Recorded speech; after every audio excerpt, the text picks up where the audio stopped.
Goodness. Alrighty. Hi, what's up in the name of Jesus? It's the Crankcake. I hope you're good. I am recording on 2 cell phone devices because I'm very insecure about one of my phones because it keeps going funny, the Android. So we'll see which one I use. I'm probably going to use the one on the Android because it transfers to my cell phone device better. To my Mac, sorry, better. Guys, I washed my wig in the washing machine and I think it just came out alright. It is synthetic, it's like clothes. Anyway, whatever. Look, herein lies the Karabo rocking up again another day. In order to talk about all of these random insanities all over the planet that are not happy to stop. And it is what it is. The only reason I'm even angling the camera the way that I am, despite the fact that there's like this delay at the back that keeps coming in, is in order to make sure that my face is visible on the phone that I'm not going to use. But I need to stop looking at that device and rather just talk into here. That's just a backup plan in case this phone decides to like switch off all of a sudden. Or overheat, but my finger is in a funny place. It's taking over the mic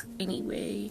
Look, life is rough, okay? My life is rough, but not nearly as rough as the Wicked's lives currently are rough, alright? Okay, I'm gonna start ignoring the iPhone over there and just frankly face the front here, cause like sister gotta talk and I gotta really get like an important message out there. And the delay at the back is giving me disturbing hookah chaka vibes. It's giving me like, yeah, vibes that I don't like. Listen guys, what am I listening to? What am I hearing?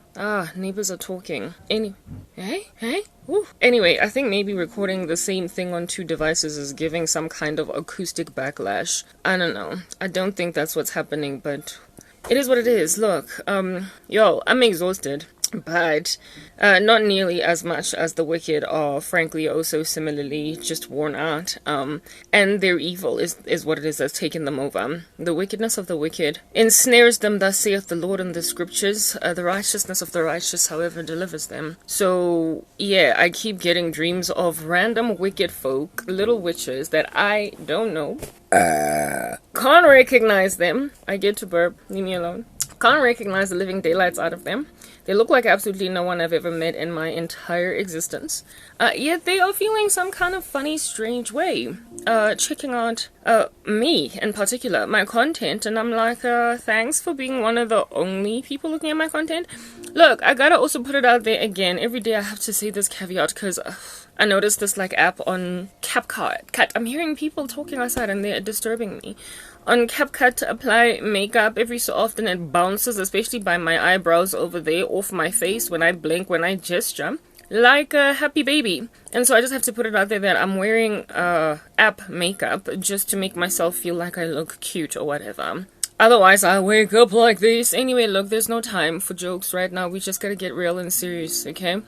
Listen up, yesterday, right? Oh, guys, I've got so much on my plate, right? So I upload content on so many channels, and it has taken me forever, the past couple of days, it's been taking me forever and a cute little day to get all my content online because some days the internet is just like super slow for whatever reason. And I think it's because of during the day, so many people bandwagoning on that particular network.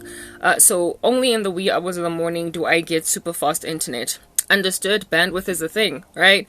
But I can't upload on, I thought I couldn't upload across multiple channels at the same time, so I had to do it one by one, and it was causing me to start to be lagged behind by a day. And I have a thing about loose ends. I can't stand them. Alright, very well. So God has given me like all of these ideas to perpetually innovate ways to work faster with a slow computer, with slow internet, and to basically just get a whole bunch of stuff done even when I'm sleeping. And for me, the best thing that I do when I'm sleeping is upload content like proper. I put it on YouTube and I go to bed, and then in the morning when I wake up, uploads are completed. I literally put it up on YouTube, and like on YouTube, once you start uploading a video, you can publish it before it's done, but only once it is completed publishing. The standard definition version will then be available to be seen. So while I'm sleeping, boom, my content goes on the internet, or it's visible for people to consume it, and it gives me a sense of achievement. Right?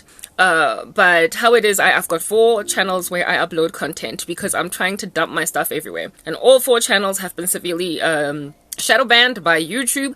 I'm stranded on exactly the same numbers as I was like last year, okay? Even though I upload every day and some pretty impressive content, even when I do shorts, like lots and lots of shorts, I don't even grow up, like not even a nudge, not even one new subscriber.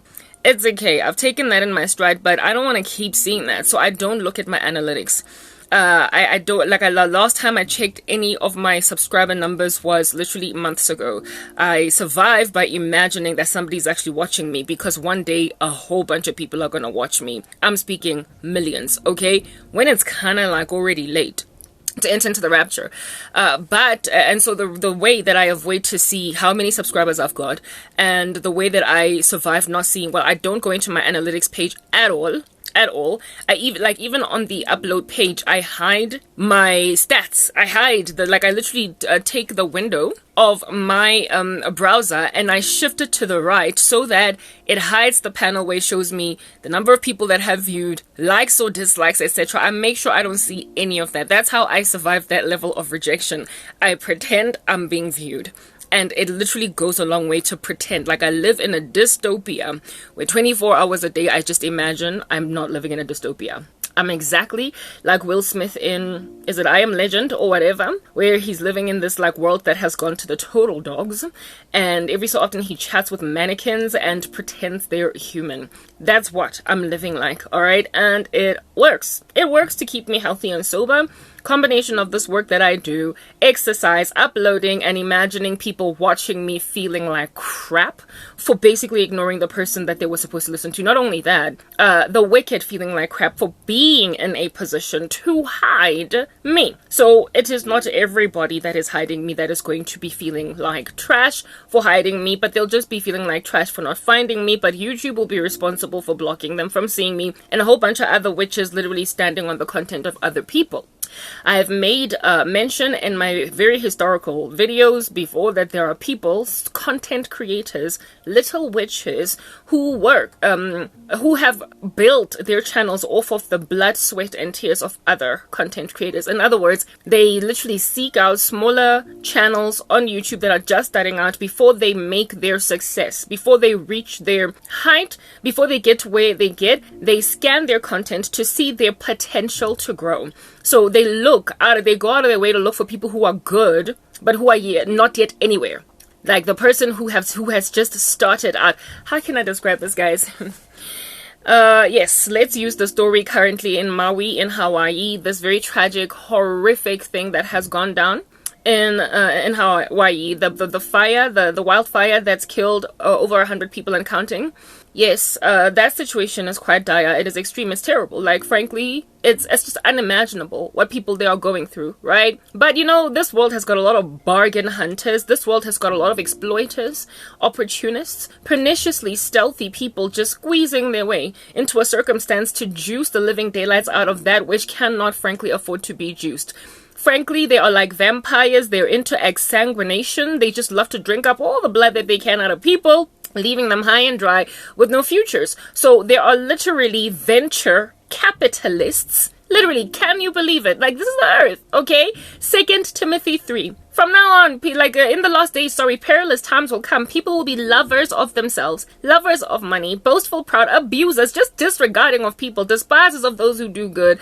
But let's just focus on lovers of money and lovers of themselves. Yeah, loving yourself and not others, and loving money makes you a vampire. It causes you to exsanguinate human beings, to drink the juice out of them when they are at their weakest point. Herein lies the exsanguinating venture capitalists in America, trying to capitalize off of the sorrow in the people of Maui, who are currently just like frazzled. They don't know whether they're coming or going. Some of them have lost loved ones. Some of them don't even know where their loved ones are at, etc. You're at the height of that.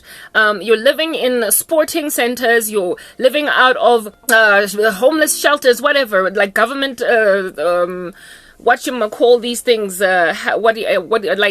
interim measures to get people rehoused or whatever. You're in some interim phase prior to the Lord setting you up in a new environment. If at all, you'll cry out to him since you are in a lot of sorrow. That's what's good. And then herein lies the exsanguination. Herein lies the blood drinker, the juicer. Herein lies the exploiter, thus called the venture capitalist. And they're properly dime to the penny or penny to the dime, whatever the word might be, close to nothing. They are literally forecasting in the future that this is Hawaii. It is a holiday destination. Everybody knows Hawaii. Like, everybody in the world knows Hawaii. They've got these excellent beaches. It's basically just a holiday destination. It is a tourist attraction. It is a marketplace. It's a real estate like minefield. It is a real estate gold mine. That is what Hawaii is, especially if you're close to the ocean. That's what's good, right? So you realize that a fire has burned some places down to the ground.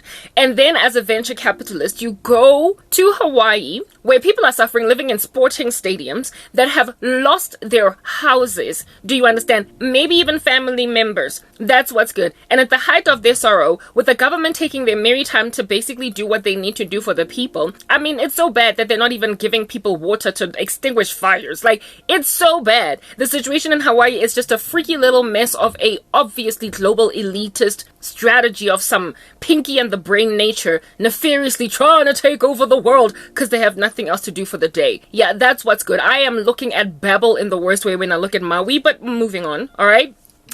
And then you go and you tap on the shoulder of a person who's lost their property. And you're like, can I please buy your, it would retail for $250,000 if at all nothing had happened. Can I purchase this land of yours for $20,000? Can I buy it for $50,000? Knowing that you're going to rebuild on there. It's going to rise up again. The prices are going to skyrocket, real estate vibes. And the people that will have literally given away their livelihoods living right by the beach over there are going to be moved to some other place when their houses, do you understand, would have been very quickly snatched and grabbed like a little criminal on the side of the street, stealing your purse from out of your car while you drive.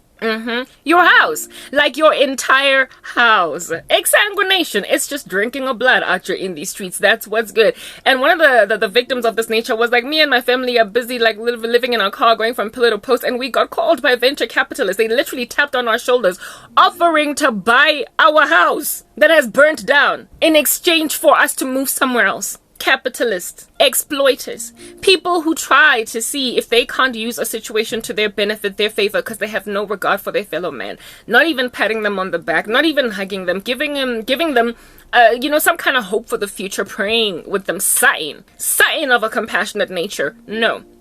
Instead, all they do is drink some blood. These vampires exsanguinating some people. That's what's happening with witches out here in these random streets. They're just a juicing and a juicing and a juicing and a juicing. And I have been told by the Lord God Almighty that this exsanguinative activity has been happening on the marketplace, the workplace, the whatever you want to call it, economic atmosphere, all right, of YouTube by witches. They have been drinking the blood, juicing, exsanguinating content creators, much like venture capitalists that are like little parasites, drinking the juice out of the sorrow of the people of Maui. That's what's good. However, startup content creators, so people that they make observations could one day retail for a handsome penny if at all they were allowed to thrive quite naturally. But they haven't gotten there yet. This is how I'm about to explain to you wealth transfers in the occult, okay? This is how wealth transfers operate sometimes in the occult. You see, the devil is smart, he's clever. And because he's clever, he transfers this knowledge like a nice little CEO in a company to his staff members, right? The devil knows very well how to do wealth transfers. So, people in the kingdom of heaven, y'all don't know how well organized the kingdom of darkness is in comparison even to the kingdom of light. Like, we don't have as much discipline as those gangsters. It's their basic. If we did knowledge transfer, wealth transfer, and frankly, support of one another, the way that the kingdom of darkness does, they would have nothing on us. None of us would struggle. Only reason why persecution is even a thing that's real, alive, and thriving is because Christians are frankly defeatist. Many of them are like Ananias and Sapphira. They keep on hiding that which God will have them give, and so for those reasons, they get like killed on the spot for hiding stuff, and then everybody else is like, oh, how could you do that? But the kingdom of darkness, my oh my, these exsanguinators, these vampires, let me tell you, even though they ultimately get to a point of feeling guilty and uneasy, run up to, they feel as if though they are these coiners, these chainers, these jackpot winners. They feel as if though they have entirely and comprehensively frigging arrived, okay? They don't care until they start to care. And God has shown me that they're starting to care, so now it's catching up with them. The guilt is violating them. They are burning alive. They had it coming. They had it coming. Why are they burning alive? Because they've created a dystopian earth. An earth they can't stomach. They can't stand it. They're not happy. The money they're eating is bloody. And they don't like the blood on their hands. They're like Lady Macbeth. They keep on washing it over and over and over again. Not passive aggressively, sorry, but I wanted to say compulsive, obsessive compulsively so, but it's not quite getting wiped off their hands. So lots of them are about to drop like dominoes from suicide. Right? And it can also account for the high suicide rate among content creators because of this is what's going on. Listen. All right, ain't nobody.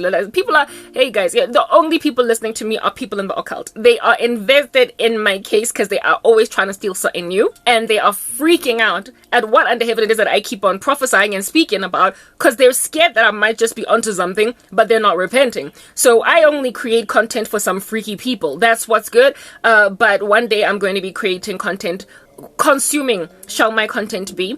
By regular folk, you're like normal people. But in the run-up to, I got an audience of witches, like just witches. It's what they're out here in these streets doing. Exsanguinators, vampires, blood drinkers, call them whatever, mosquitoes. Yeah, anything at all that just likes to sap the juice out of human beings, they're that thing. That's what they are. Alrighty, listen up. The kingdom of darkness is very well organized, okay? They're also fast, by the way, for their little devil god. They pray to their little devil god. They do shrines, and they're very disciplined. They're extremely disciplined. They are also communicated to through their paraphernalia, who not to touch. In other words, other kingdom of darkness people, they leave them alone. Why? Because they're scared that the person that they're dealing with might just have more spiritual power, more occult power than them. So they tend to target Lay Janes and Lay Joes on these streets, in these streets that don't dabble with the occult, because they don't want a backlash.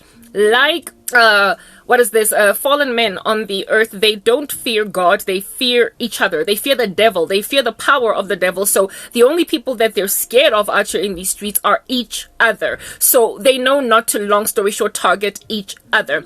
A kingdom divider cannot stand, and they get that. So first they scan the atmosphere with their occult paraphernalia, okay, for at the presence of occult magic. And the moment they find out that somebody is dabbling at all in any kind of occult magic, they're just kind of left alone. They're left alone lest they should be a high priest or a high priestess that if you're an amateur, if you dare come up against them, you might just find yourself dead the next day. So they properly go for Lay Janes and Lay Jones in these streets that don't do witchcraft, that don't dabble with magic. And oh my, how they love to target Christians, because we also don't touch that stuff due to the fact that we have rules, okay, and we belong to Jesus, and they think that we are doormats. They can just like walk all over us. One of these days, these boots are gonna walk all over you.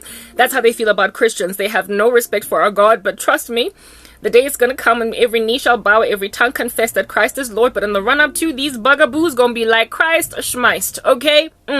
So these Christ schmeist proclaiming randos, this is what they do. First and foremost, they look. This is what's going on with wealth transfers, not just on YouTube, but this is what's currently happening on YouTube. This is a global thing. It's a general thing across many industries. It's what happens in stealing of careers, stealing of husbands, stealing of whatever it is that they might steal. But right now I'm speaking about careers, okay? Listen, not career, sorry, well that too, but like if it's an online career, this is how witches grow their channels, which is also one of the biggest reasons why some of them are so talentless, like people that have absolutely hollow Nord Ash talent. They are not good at what they do yet. Oh wow, look at you go with your 1 million subscribers after just 2 years. Look at you go with your 500,000 subscribers after 6 months. Look at you go viral over a dumb video that I clicked on only because I saw it had 8 million views, and when I look at it I don't even understand how it got there.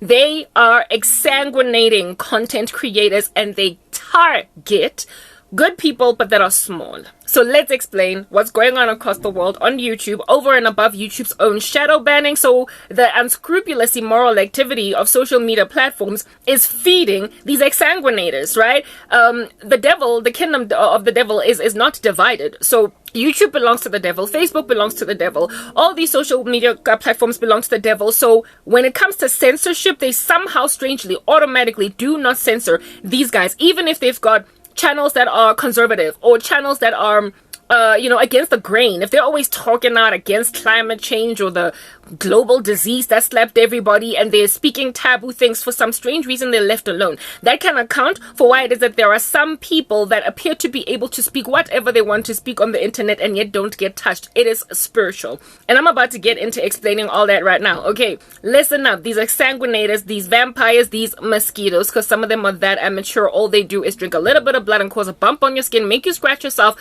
But sometimes they can be lethal because they've got malaria type infectious stings. So yours is to just have an insecticide all up in your grill by the name of Jesus. Otherwise, you just, you're in a lot of trouble. Let's explain the exsanguination that has wreaked havoc in my particular channel. And God has given people this much energy and effort to go this far and no further where I'm concerned. Exsanguination. Let's continue to talk. What they do is they literally deliberately go out of their way to target startups. They target starting channels. So they look for the girl whose channel is only 5 weeks old. They look for the guy who has just uploaded their first video where, hi guys, starting a YouTube channel. I thought maybe, I could do it because I don't know, I feel really, really creative today.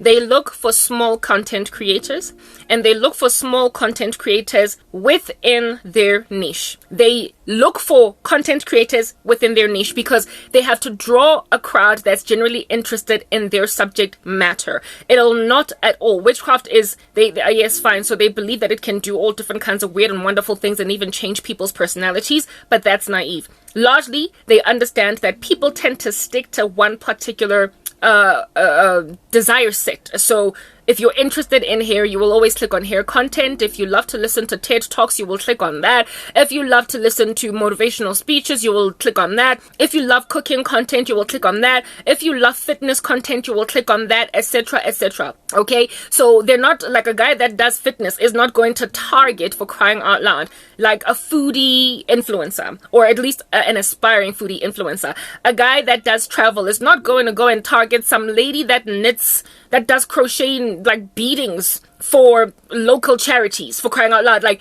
the audience of that knitting beading lady is not interested in travel, so they're gonna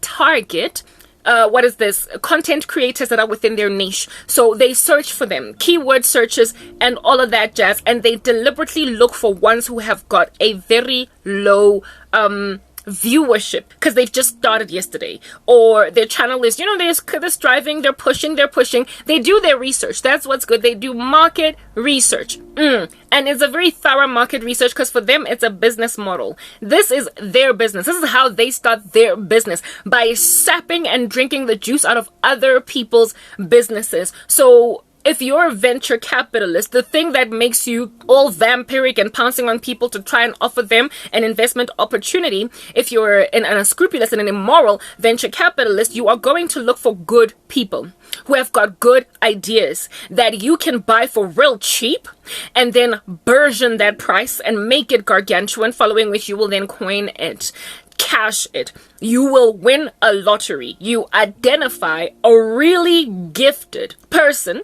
and you see that they're at the very beginning of their journey. That's what's good. And you follow them. They are so investigative. They are so thorough with their research that they follow people for sometimes a couple of months, like a season. And they will watch you over weeks upon weeks, uploading content. They first of all interrogate how good you are. So the one video you upload, let's say for instance you do cooking videos, they will look at your editing methodologies, the potential for you to grow. They do a little bit of a forecast, a trajectory as to where this is going.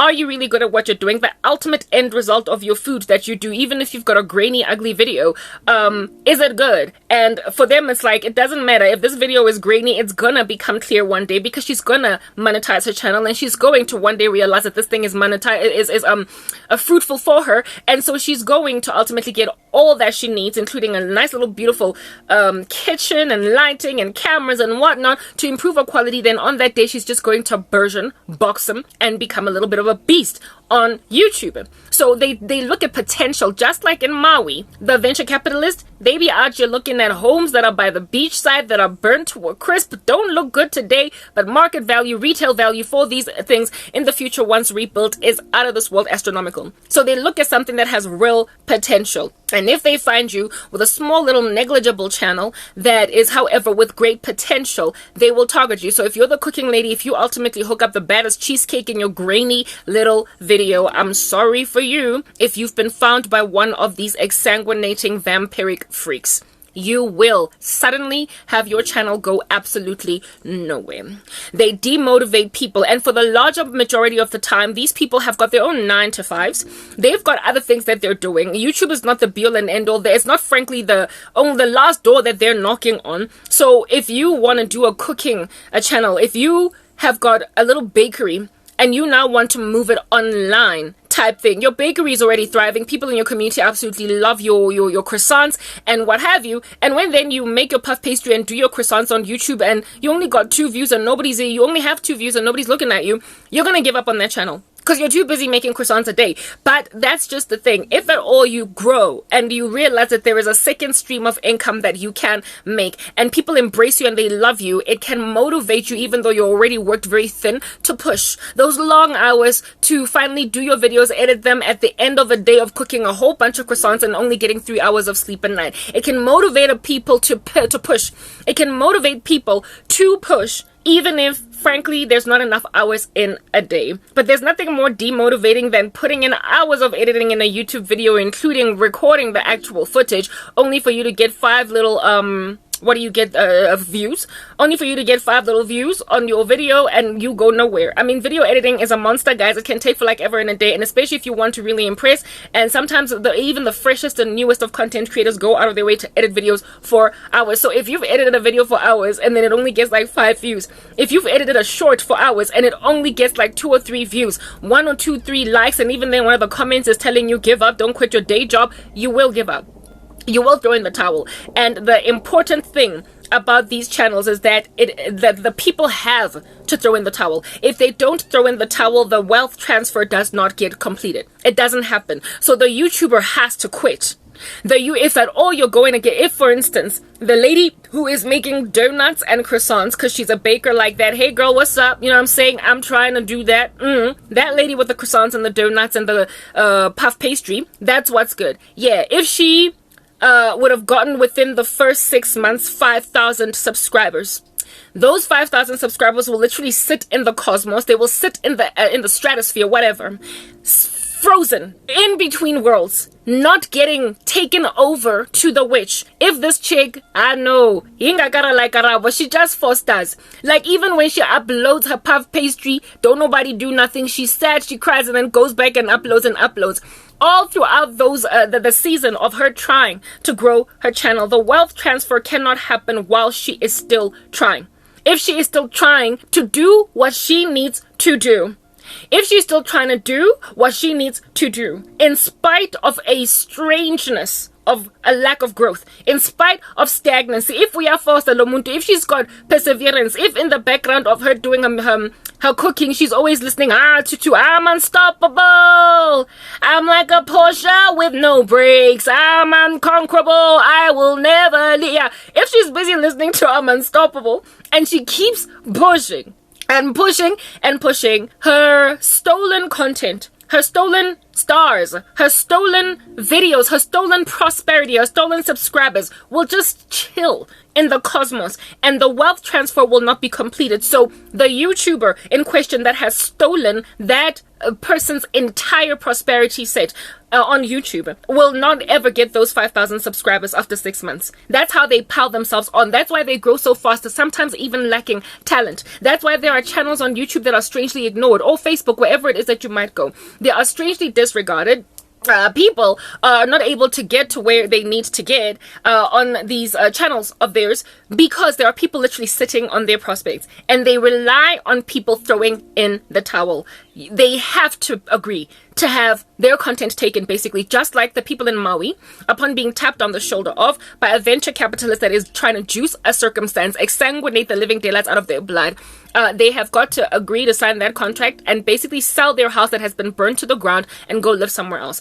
Only then is the transfer of the property given over to an exploiter. So just like in physical terms, it also happens that way spiritually too, in that the person in question that owns this YouTube channel has got for the life of them to give up. They have to give up. So they invest in causing people to give up on their channels. They first hunt for a person within their niche. Once they have found them, they have to be at the beginning of their channels. It's absolutely worthless for them to try and steal the wealth of someone that's already arrived. Why? Because they've already gained all the subscribers, all the support, all the respect, and they will continue to get pushed by their existing subscriber count, right? So they're not going to go for a person with 200,000 subscribers. They're not going to go for a person with 500,000 subscribers. They're going to go for the girl with 200 subscribers, with 15 subscribers, the girl with 2 views. But the girl who, albeit having 2 views, is really good. And if she gets seen one day, all it requires is one viral video, and she's a goner. She's a goner. They look for that girl or that guy in that particular niche that they're in. So if they're a hair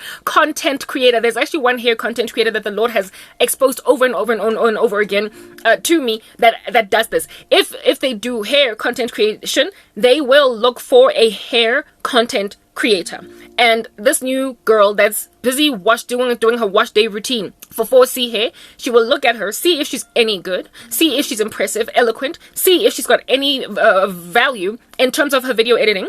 And while she is still sitting on 700 subscribers, will literally grab like when you try to catch a horse that's like going astray in the wilderness, whoop, whoop, whoop, whoop, put it around its neck and latch it. Upon latching it, then put that particular rope around some kind of a wooden stump, and the horse can't go anywhere even though it wants to gallop. It's fast enough to gallop well into the sunset, but it's stranded in one position. They put people in a position to give up, but the stoppage of their growth is often abrupt, sudden, and overnight. And a lot of people don't understand what's going on over there. Where they were growing 500,000, 500 subscribers. They were at 500 subscribers that they have garnered for themselves in 2 months. And then next thing, they're only gaining 1 subscriber, 2 subscribers, if at all, over like 3 weeks, over like 4 weeks. And they don't know what's happening. Their stats are tanking. And that's what usually discourages people. It makes them very sad. And makes them feel as if they're wasting time. And so they go back to their 9 to 5. They go back to whatever it is that they're doing on some, I tried YouTube. It wasn't for me. It was going absolutely nowhere.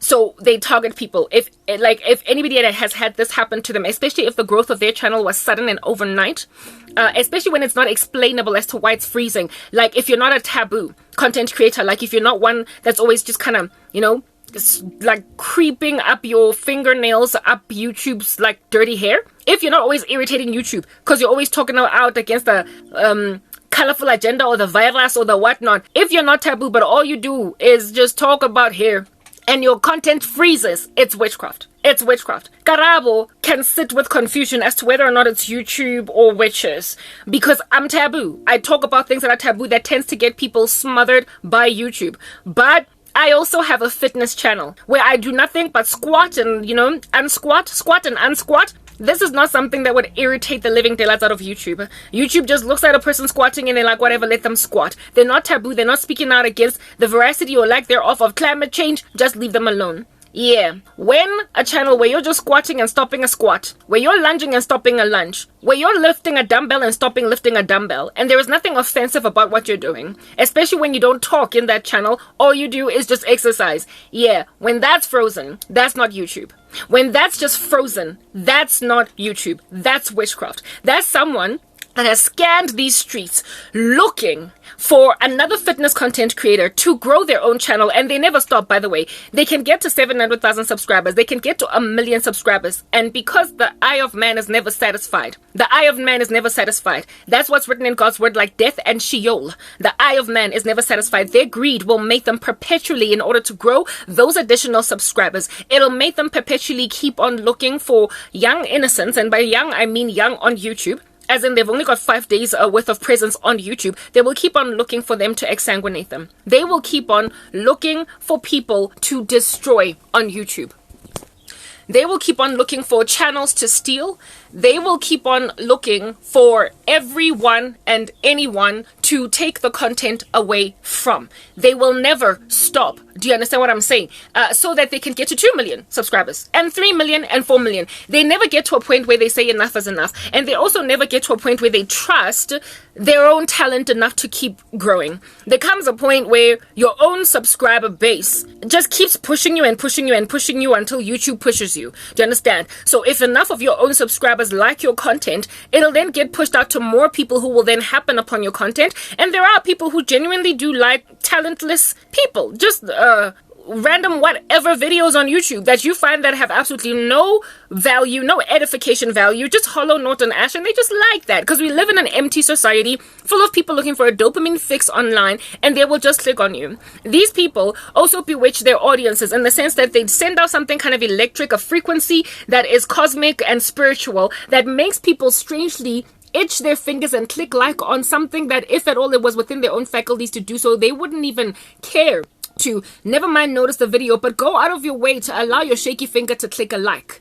and so proliferate content. So they basically bewitch the earth. They basically bewitch anybody at all that happens upon their content. They mesmerize them, they glue them to their screen, and they keep them in that space. There is a Christian content creator that spoke out against this, who has got a channel herself, that was talking about how there is a Christian content creator, a fellow Christian content creator that she knows of, that is actively stealing views, that is actively stealing subscribers from, like I said, they tend to target niches. They tend to target niches. So if you are a fake Christian, a lukewarmer, having a reputation for being alive, but you're dead because you're Sardian, or you're Laodicean, you're neither hot nor cold, and because you're lukewarm, God is going to spit you out of his mouth. If you are a lukewarmer that is into witchcraft, but you've got these ambitions to get taken seriously as a Christian, you have got ambitions to get looked at as a responsible soul that adores the Lord, you are then going to start ministry, especially like the guilty people who are guilty of doing witchcraft, people who are involved in the kingdom of darkness, that want the reputation of being Christians. They love works. They love to be in the choir. They love to be ushers at churches. They love to be seen as Christians. For them, it is about just having a reputation for being alive even though they're dead. So they love to, like I said, if it's on YouTube, start YouTube channels and start talking a whole bunch about Jesus. They tend to be scripturally just off altogether. They're not Berean, but they absolutely, they start ministries because they know they're witches. And it happened with the dude in America. He's got a whole Facebook page where he keeps on uploading content about the end of days and sharing Christian work and whatnot. He's an actively involved dark servant. He works for Satan like 24 hours a day, and his facade, his smoke screen, the fake suit, the jumpsuit that he is wearing to hide what he is doing is the ministry. He has got a ministry to hide the fact that he is a member of the dark world. So these people who belong to the dark world, how they steal content is indeed similar to how the dudes who belong to the dark world that steal food content steal it. Exact same thing. They look for Christians. They go out of their way to look for Christians. And they don't even care if it's real Christians or fake Christians. All they care to scan and identify to see if they're targetable or not is to figure out if at all in and of themselves they're involved in witchcraft. There is a way that they spot each other. There is a way that they know about each other. And once they find out that no, this one is also doing witchcraft, they leave them alone. They don't touch the ones with witchcraft because it's about fear. They don't know how much stronger than them this person is. That if you target them, they've got, like I said, all of this paraphernalia that enables them to figure out who's bewitching them, who's doing what to them, And they can always look into their little glass balls to figure this out. So the moment they start to see a glitch in their content, they will then go into their little glass ball, be like, who is doing this to my content? Who is slowing me down? Once they find out who's slowing them down, there then is a risk that a magic wand might just be zapped in the direction of whoever is coming at them. And the person who owns this magic wand may very potentially, be stronger than the person with the original magic wand. So they don't want to risk meeting witches who are stronger. They don't want to risk meeting witches who are dealing with higher order demons or fallen angels. They don't want to take that risk in their stride, so they avoid people into witchcraft altogether. They go for little innocents in the street out here that don't dabble with dark arts. And it is this very practice, by the way, that causes a lot of people to join the occult. Seeing blockages in their lives makes them consult with demons. And when then they find reprieve from consulting with demons, they think that this is the be-all and end-all of a power. That's how their souls get then sapped and sucked, drank into hellfire. Unbeknownst to themselves, they've been deceived into embracing the kingdom of darkness and therefore loss of their souls. They have no clue that they have just traded eternal life. They've just traded their eternal souls for hollow knot and ash, just to find reprieve, just to find a drain blockage remover from where it is that they're at, without realizing that the true drain blockage remover is Jesus Christ, and prayer and long suffering and waiting and fasting is the only way to correct this particular situation. But anyway, let's get back into this thing. They identify people in their niche. Like I said, they have these people that they identify in their niche cannot also be witches. And within Christianity, there are also witches that are, like I said, they own ministries precisely because they're using them as a cloak for the dark arts that they're involved in. They've got a lot of Christian activity, even though they're not really born again. Matthew 7 speaks about this. Lord, Lord, have I not prophesied in your name? And in your name did many mighty miracles, and in your name cast out demons. And the Lord will tell them, depart from me, worker of iniquity, I never knew you. That's how a lot of these occult pastors get so many people, how they get so many people coming into their churches, etc. It is that mesmerizing power, that I told you guys about, that causes you to click on a YouTube video and not only click on it, not only stay on it, but also end up liking and so proliferate the YouTube algorithm. It is similar that way too, if at all you come from my era and time. I was born in 1984. Pokemon. If you remember how Pokemon used to be, you guys, and when I was at Wits University, Pokemon used to play at 4 p.m. right, every single weekday, and all the students there was a television in a canteen area at the university, a shopping area, it was called the Matrix. Okay, there was a TV at the Matrix, and there were students that would literally sit around. They looked like little bees in a hive. They would sit around this TV just glued onto Pokemon. It was almost electric. It's like they were stuck there and they couldn't stop watching it. I thought Pokemon was boring. I didn't understand what it was all about.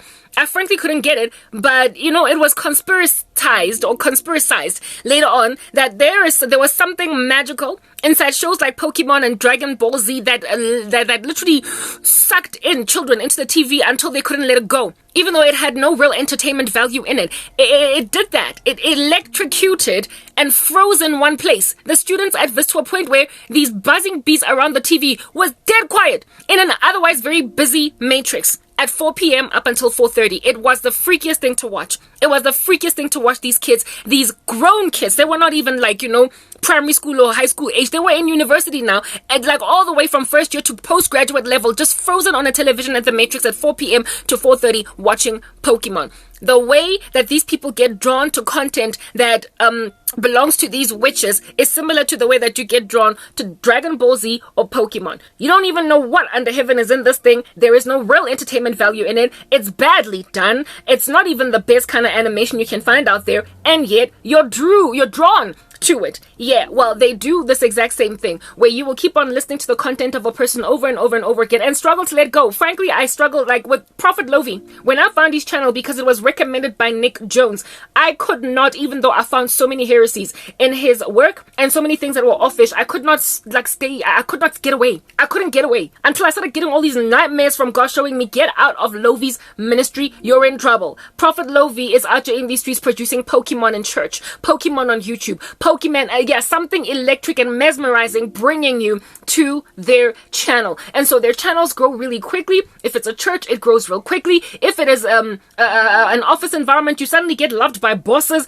Everybody thinks you're the best thing since sliced bread, even though, frankly, when it comes to real quality of delivery of your work, it leaves a lot to be desired. It leaves a lot to be desired. You are not much better than a lot of people around, and yet you are strangely favored. That is how these people transfer to themselves other people's content. Subscribers. They transfer to themselves other people's viewers, other people's numbers, other people's analytics, other people's stats. They version, they coin, they cash it in, they get the ad revenue, while somebody else sits around thinking that they're not a good enough baker, that they're not a good enough travel vlogger, that they're not a good enough hair stylist, that they're not a good enough, you get my point, right? Whatever it is that is your content. So when it comes to Christian ministry, you will have somebody that is a fake Christian that wants to do Christian ministry on YouTube, and they will literally target anyone that is a Christian content creator, whether or not they're lukewarm or actually on the narrow road.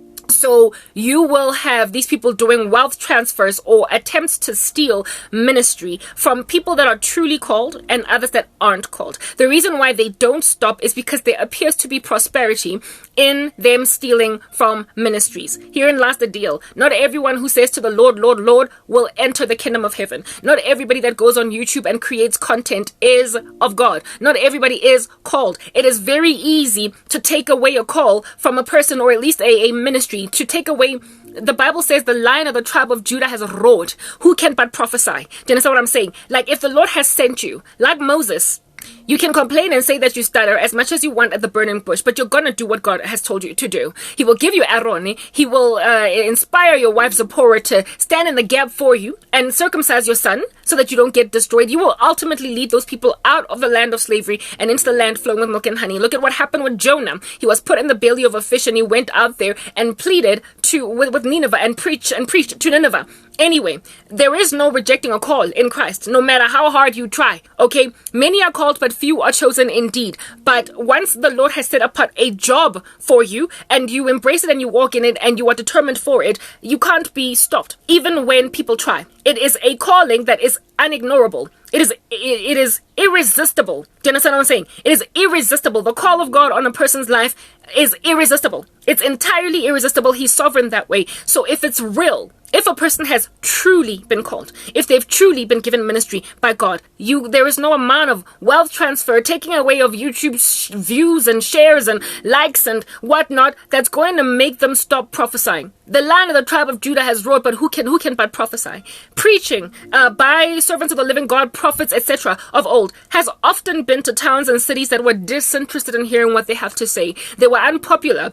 Jehoiakim, for crying out loud, burnt Baruch's scroll with Jeremiah, put him in prison and all that jazz. Micaiah was put in prison and fed meager portions of bread and water. There were so many struggles. Elijah was thrown out into the wilderness. He ran into the wilderness being pursued by a Jezebel who was telling him, may the gods deal with me ever so severely if by this time tomorrow Elijah's not dead. And Elijah was told to get up and eat. His journey is still too great. There are 7,000 others that have not knelt to Baal. And so carried on, went to the widow at Zarephath, and life went on swimmingly as he was supposed to. And then he got, translated at the River Jordan at the end of it all. That's what's good. So even when you are floundering and faltering and frankly feel as if though there is no way under heaven that you're going to finish this thing, you're going to finish it. God is going to give you strength. Those who wait on the Lord will renew their strength. They will mount up with wings like eagles. They will run and not faint, walk and not grow weary.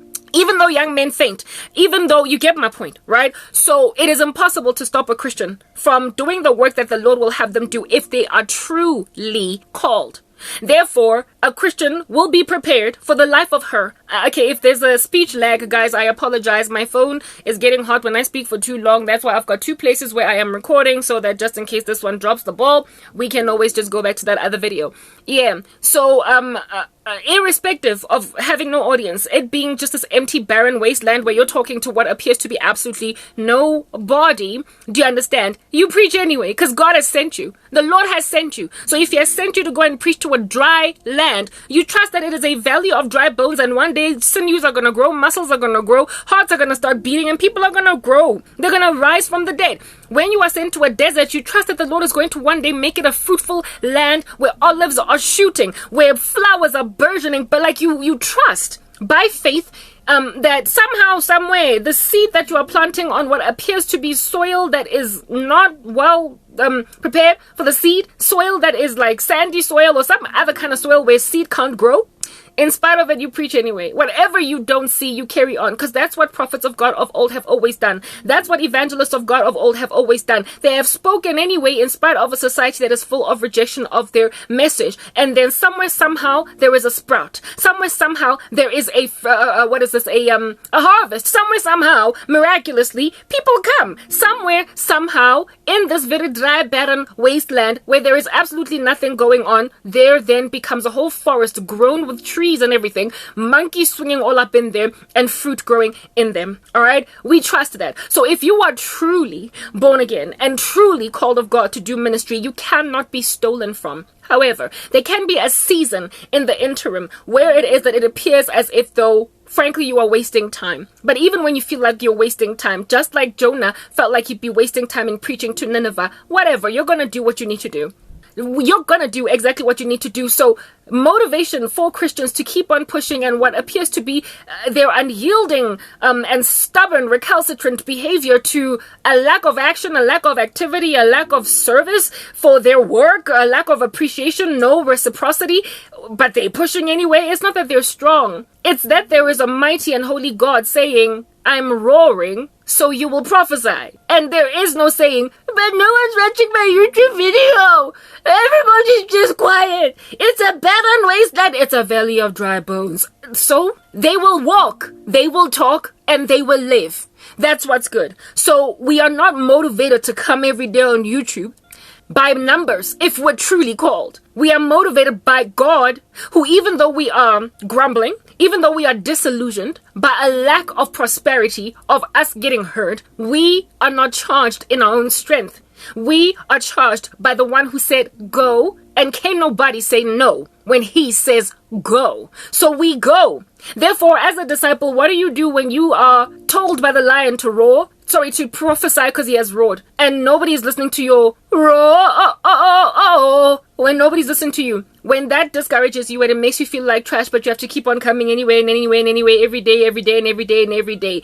You give yourself a little strategy like Karabo where you avoid your analytics. You don't look at your numbers. You don't look at ones and zeros binary code. You don't even check who's looking because you can't ignore. The pull by God is far heartier than the disappointment of lackluster, traumatized, stagnant, flatlined, coded numbers. Like proper. The call of God is heavier, pounding on the heart of a person, than disappointment by human reception. Whatever human beings will do with what you have to say from God is not like sufficiently demotivating in comparison to the call of God, the shout of God, the command of God to go. You can't say no to God. It's what I'm trying to help people understand. Just the other day, I rocked up and I was like, I'm going to stop uploading content because these people are rubbish. And then the next day I uploaded again and again and again, and I just have not stopped. I keep recording, I keep uploading, I keep dreaming. The lion is roaring, I am prophesying. There's nothing I can do because the call of God is heartier than the disappointment by man. It's that basic. So all of these wealth transfers, these view transfers, all of my hundreds of thousands of subscribers that have been taken by numerous, Christian content creators on YouTube, numerous Christian content creators on Facebook, numerous Christian content creators on Rumble. When it happened on Rumble, that's when I knew that, oh my goodness, it's a wealth transfer. My channel on Rumble was growing. Steadily, because nothing on Rumble grows like weeds. It's not like YouTube. But I went from getting, a couple of 50, 100, 200 views per video to one each time I would upload. One. Who is that one person that views me? Whoever the heck did a wealth transfer.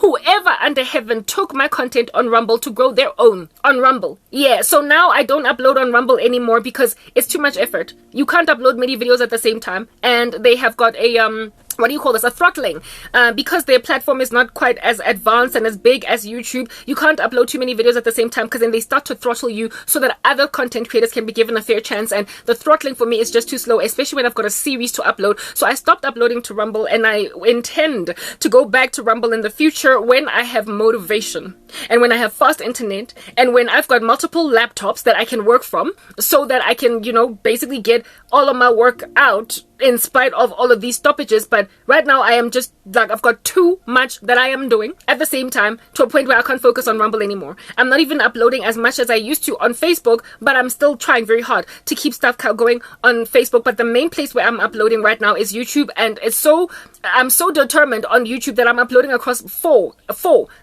channels on YouTube, all of my content, and I found a strategy around that. And the reason why I keep on uploading, I keep on working, I keep on doing whatever I'm doing, is because the call by God to talk is haughtier than the disappointment by my stats. And this disappointment I eradicated by not looking at my numbers. Unfortunately, however, last night I happened upon one of my channel's numbers because of my strategy in order to upload faster, and it broke my heart and made me feel like I'm wasting time. But I'm back at it again. Here it is that I'm back at it again. They do these wealth transfers. Christian content creators are the only ones that are responsible for stealing my subscribers. It cannot be any other niche. That should tell you how bad the great apostasy is. That should tell you just where we find ourselves. Christian content creators are the only ones, alongside shadow banning by YouTube. I still get 1 or 2 subscribers every maybe like 3 weeks. So I'm still getting viewed. However, what needs to happen is that what you need to understand is, how does this affect then the content, the creator, right? The one that's being stolen from. So the one that is stealing, all of a sudden, magnetically, people mesmerizingly are drawn to their content. Okay?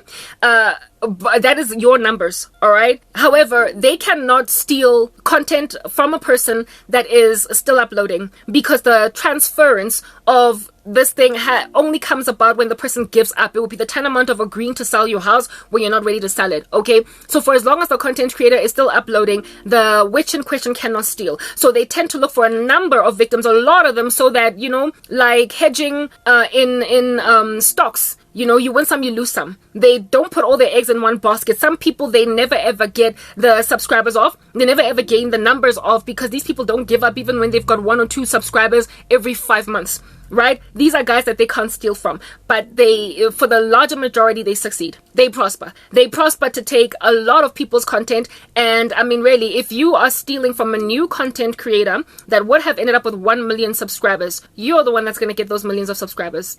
If you're stealing from a content creator that was going to end up getting 100,000 subscribers, you're the one that gets these 100,000 of subscribers.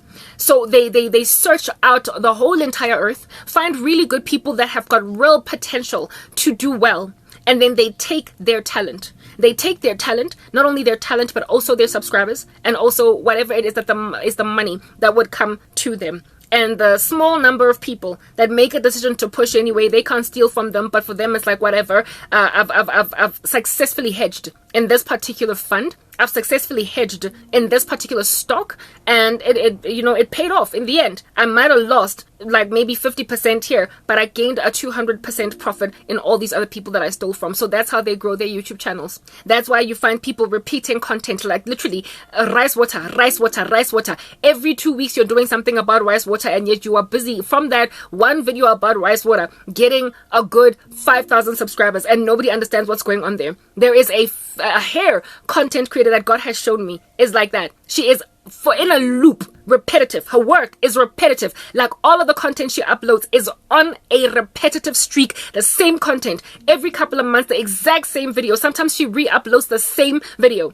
and it gets her 5,000 subscribers. What's important is for them to continue to upload content, and it will continue to steal out of people that have thrown in the towel, out of people that have you do your first hair video, your second and your third, after your 50th, and like you're still getting nowhere. You're like, whatever, at least I've got a job as a project manager in South Africa, in corporate South Africa. At least I've got that, hey? Yeah, no, besides, I gotta raise my kids. I don't have time to be stressing over no hair channel. I would much rather be a thriving hair content creator, because that's my passion, but but I guess I'll just stick to project management. Yeah, that's what's good. So they need people to give up. They need people to give up, and their witchcraft is in constant operation until such time that the person does give up. The only thing that rescues you from that wealth transfer is Jesus. It's crying out to the Lord and asking the King of the universe to basically lift every bond, Psalm 91, that is on you. The deadly pestilence, the foulest snare, all that jazz. Only Christ can remove it from you.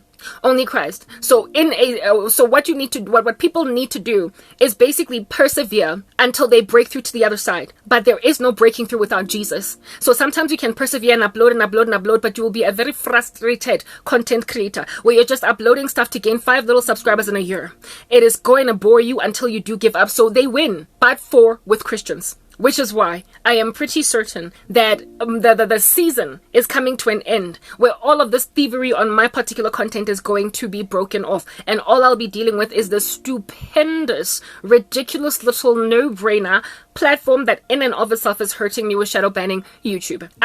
Even with shadow banning, I shouldn't be growing so slowly. Even with shadow banning, YouTube is responsible for this rubbish, but so too are thieves. With my fitness content, it's not YouTube. That much I'm certain of. With my fitness, it is not Facebook, it is not YouTube, it is witches. The Lord showed me with my fitness, the witch in question some time ago, some chick that found me on Facebook. She made me give up. I did, but now that I'm back, whatever it is that she grew by my potential followership has suddenly stopped. It has suddenly stopped. So she might either go back and cast a spell or give up because I came back. I don't know.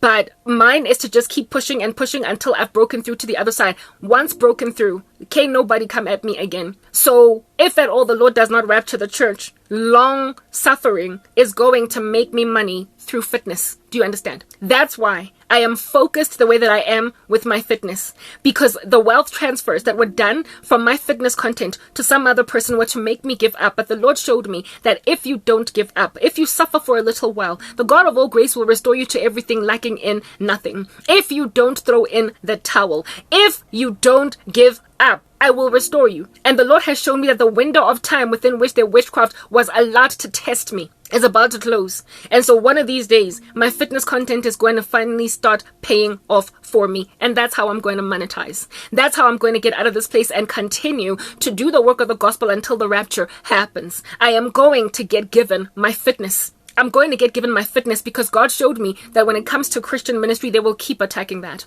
YouTube will always come against that. Facebook will always come against that. Intention has never been to monetize ministry, ever. I will never monetize ministry. I will forever keep on putting some small little, getting some small little, value from people on my ministry, but fitness is going to take off. It will. And the Lord has showed me that that is a door He has opened for me that no one can close. No one can close it. That's why I'm so motivated, positive reinforcement to continue with exercise, because God is showing me that the window of affliction of my fitness content is closing, and that's where I'm going to make money. However, with ministry, I will also have the wealth transfer stopped because I'm continuing. However, what that's going to do is show you the difference between a person that's just shadow banned by YouTube versus a person that is stolen from by witches. When YouTube shadow bans you, you still grow a couple of subscribers a month. You just get seen by less and less people, and you get proliferated by word of mouth. That's what's good. So other people push you and your subscribers push you. But when a witch has come up against your content, it blinds even your subscribers to your new content that you upload. It blinds people to your content.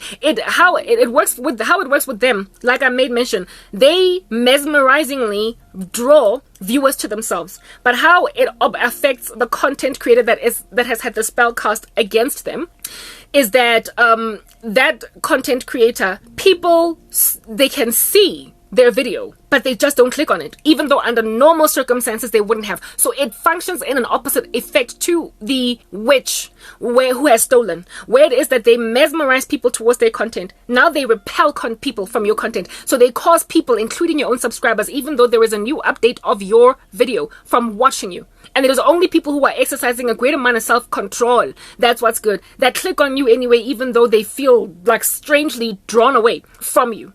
People that have historically subscribed to you, they actually like your content. Now they don't want to hear what you have to say. That's witchcraft. It's witchcraft. So it's working in the minds of people, except those that God will draw to you.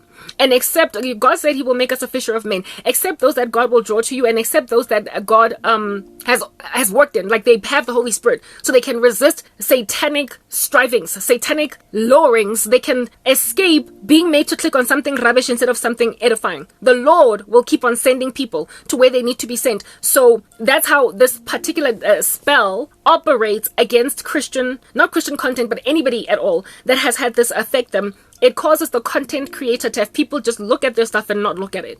Look at their stuff and not click on it. Click on it and not like it.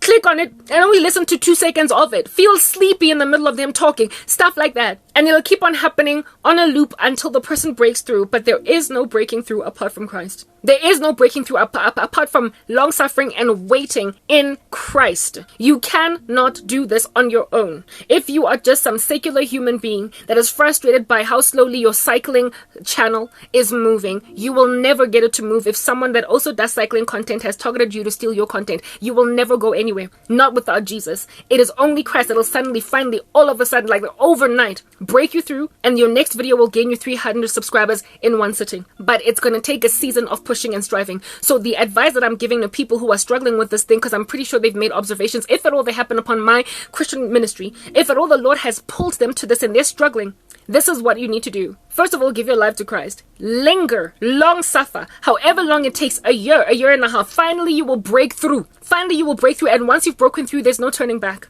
You will grow and you will grow, and that basically, that wealth transfer is lost to the witch forever. They can never redo it again. And however many of them came up against you, however many of them beleaguered you, they were used as a test on you, and once you pass the test, they can't come at your channel again. And so it doesn't matter if another lady from Zimbabwe makes a decision to come against my fitness content, or another one from South Africa, or 10,000 guys from wherever across the world they may be at. When I break through, when this window closes, when my season of testing is over for my fitness, I will grow, and no witchcraft will stop me. And even if YouTube or Facebook shadow bans my fitness for whatever reason, I will still grow at the rate that shadow banned people grow. Right now, I'm not growing at all. It is a combination of shadow banning, censorship, and witchcraft. But understand that once the witchcraft lifts off my ministry, you will see the difference between YouTube shadow banning and witchcraft. You will see that I will grow, not as much as I used to in the beginning of my channel, where I would gain about 300 subscribers a month. I might gain 100. I might gain 50. But I will gain some. Right now, I'm stuck in the 600s, and it's been like that for almost a year.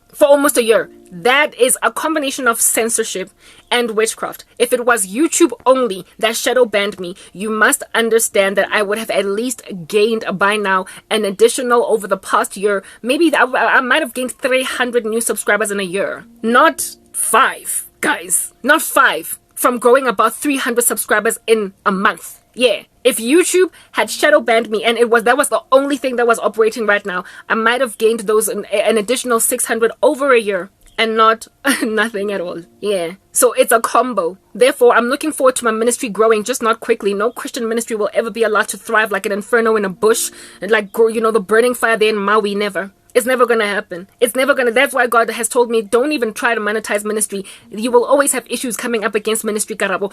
Even if you were to monetize it, one day you're going to get deplatformed, or not deplatformed, but you will never allow my ministry to be brought down. Demonetized. One day you will keep on getting strikes and having to tiptoe around YouTube for 2 months, for 3 months before the strikes seasons are gone, and all that jazz. It's going to happen in increasing measure. So do not expect to monetize ministry. I have told my Christians across the world that if at all they're going to make money here on earth, they need to find other means other than the gospel, because if at all it's gospel related, it's going to start getting drained financially. So do not take donations in terms of gospel ministry. Do not try to monetize ministry, because one day that's a source of income that's going to dry up for pastors. Everybody, they have to tap into their gifts and talents and see if they can make money that way. If you can sing, do little gospel melodies on YouTube. If you can bake, make some puff pastry on YouTube. If you can exercise well, Do fitness content on YouTube. If you can, like, frankly, Christians have got to find an alternative stream of making money other than through ministry, because if they try to monetize ministry, they will be drained. Just like in the Squid Game, the wicked are going to try and recruit you into some kind of a satanic game because you ain't got no money. They're going to try and make you take their little mark. They're going to try and recruit you into their industry, into their kingdom. They are going to use the fact that you have nothing to your name, not a cent, to make you compromise. So I'm focusing on my fitness right now precisely because the Lord has told me that it's going to take off. It's going to take off in the worst way. It is going to be the way that I make money. It is going to be the way that I get myself an apartment. It's going to be the way that I finally get out of this woman's house. Fitness is the way. And if I stop that, I'm basically screwed, like indefinitely. So I focus on it now. I make sure that every single day I do something for fitness, take only 2 days off, no matter how exhausted I am, because I understand that this is my future bread and butter. It's my future bread and butter, and the season of cursing that particular thing is coming to a close. And the Lord has guaranteed me that YouTube will never shadow ban my fitness, and neither will Facebook. They won't come at it. They will never come at my fitness content, but my oh my, how they're going to keep coming at ministry. So I'm only telling people to watch this space. Watch my ministry suddenly gain subscribers, even though it's not as much as I used to gain. And if at all you follow me in my fitness, if you go to my blog, you will find that fitness page. No matter how much witchcraft comes in it that I added, the day is going to arrive in my fitness where I will be growing like astronomically every month, gaining something like 1,000, 2,000 subscribers. The day is going to come when I'm going to become a fitness influencer. It is going to happen. That is what the Lord showed me. It's literally nothing can stop it. It's a door that's been opened. It's a star that can't be stolen. However, some chick tried to steal it. I threw in the towel for a minute. After throwing in the towel, I went back, and now she's frozen. She cannot steal from me. She will continue, however, all the way up until the end of the ages to steal from other people, because wheat must grow among tares. But that's what happens when you persevere. One day God opens a floodgate for you, and when it floods, it gushes. It gushes, do you understand? And that gushing, those latter rains, can't nobody stop it. Can't nobody stop it. So like the people in Maui, I have got property that has burned to the ground that is going to be of great value. And I got a venture capitalist tapping on my shoulder trying to buy my stuff before it can be rebuilt during a season of my incredible sorrow. And God is telling me, tell them where to get off. Tell them to bugger off. Tell them to get out of your face, because I'm about to rebuild for you a beachside property that is going to retail for way more than before what under heaven it is that it cost before the fires. And on that day, those venture capitalists are going to weep. They're going to wail. They're going to mourn. They're going to cry. Now let me explain to you what happens, oh you venture capitalists that keep on stealing from people when they're at their lowest. You are stealing talents from people. In the parable of the talent, God severely judges and punishes the person who takes their one little talent and buries it in the ground. He calls him a slothful servant, and in that place he is thrown, where there is weeping and gnashing of teeth. So when you take gifts from people until they give up, you are putting them in a position to be like the slothful servant. The Bible says offenses will come, all right?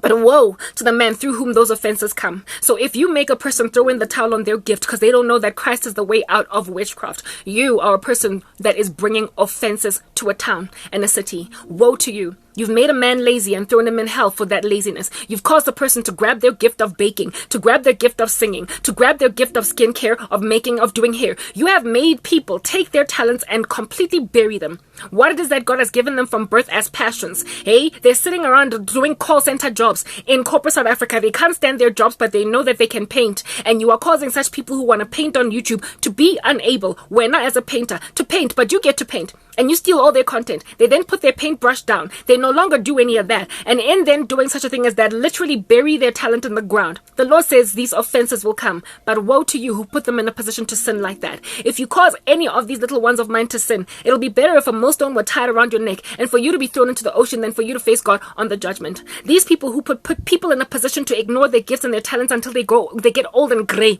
having given up on their dreams. Yeah, no, you've caused people to undermine God and undermine his ability to deliver, and so therefore go to hell. But yours is a grander punishment. So woe to you who try to come in between me and my ministry. Woe to that chick who bewitched my fitness content. Offenses came. I put my own fitness in the ground, but then God uprooted it out of the ground and said, it's your gift, go, fly with it. I have given it to you. And now I'm striving, I'm pushing. I am resisting the devil and he is fleeing from me. But woe to that woman that nearly made me bury my talent in the ground. No more. Positive reinforcement has had it such that I am so incredibly benefited by my dance, my workouts. The depression in me is rather the one that is exsanguinated. The depression in me is taken out by dance to a point where I'm able to overcome suicide ideation every single day. There is no turning back now. Positive reinforcement makes sure that I go on the dance floor even when I am struggling. And according to God, that's what's going to be my future source of income. And when that comes to pass, people will believe, they will applaud, they will cheer, and they will therefore trust my God. They will then, from my fitness content, also flood to my ministry. They will flood to my ministry and so get healed. That's what's good. People would have been devastated if I died, but they would have done nothing to avoid my death. Well, this is me rescuing myself by positive reinforcement in fitness and by recognizing that God has given me a promise that he will never ever forsake from my shores. That's what's good. So as for the witches that have done this, the Lord has already shown me that they're depressed, they're miserable, they're eating dust for food because they understand it is stolen. All of these content creators stealing YouTube channels from people, especially the YouTube channels of up and coming stars, up and coming people who have got a lot of talent but they've yet to start, and when they start, before they can even get anywhere, they steal their stuff. They steal their stuff and they make them throw in the towels. They are feeling sad. They've drained joy out of their lives and now they're about to die if they don't repent to Christ. They understand, however, that if they repent, they're going to lose everything, and in so losing everything, have to humble themselves, and that's the sorrow of their souls. It is harder for a camel to enter the eye of a needle than for a rich man to enter the kingdom of heaven. They have made wealth off of people's backs. They have exsanguinated the blood out of people's bodies, and they, for the life of them, cannot give that blood back. They refuse to give the blood that they've stolen from people back, and as a result of them refusing to give people back what it is that was taken from them, in so refusing to do this thing, they're going to perish in their sins. The Lord has said, repent or perish.